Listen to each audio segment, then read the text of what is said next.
apa yang beliau lakukan ketika beliau juga ngalamin hal yang sama dengan kita. Karena Rasulullah juga manusia. Allah tidak mengutus Nabi dari malaikat sehingga malaikat itu tidak merasakan sedih, tidak merasakan luka, tidak merasakan marah, tidak merasakan perasaan-perasaan yang biasa dirasakan manusia.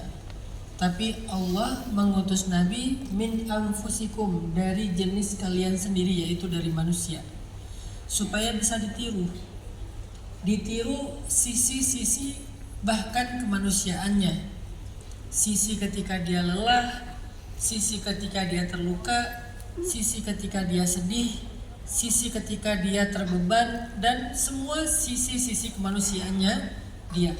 Dan itu bisa ditiru. Karena tentang Nabi Muhammad semuanya adalah uswatun hasanah, teladan yang layak untuk ditiru. Nah, siang ini kita pengen belajar meniru salah satu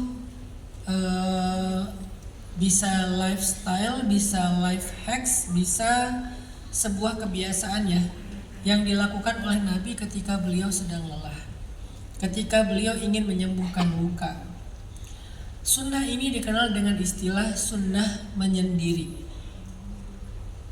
Kalau dalam bahasa Arab dikenal dengan istilah uzlah ataupun hijrah. Dan Nabi SAW seringkali menyendirinya itu menyendiri yang akhirnya bisa menyembuhkan luka.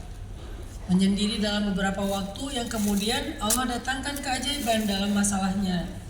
Dalam menyendirinya tiba-tiba muncul pertolongan-pertolongan yang tidak diduga-duga.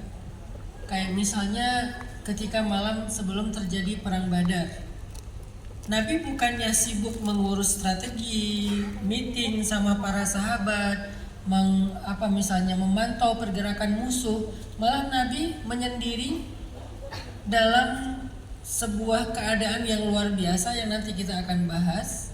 Sehingga setelah Nabi menyendiri itu, akhirnya besoknya muncullah, bahkan malam itu juga muncul banyak pertolongan dan keajaiban dari Allah terhadap masalah beliau.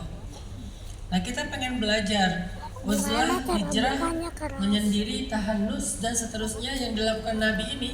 Gimana cara kita menerapkannya ketika kita sedang dalam situasi yang sulit? Nah, inilah yang disebut dengan lifestyle atau sunnah uzlah Nabi Muhammad SAW. Dan kemudian kita coba terjemahkan dalam sebuah judul dengan nama Hilang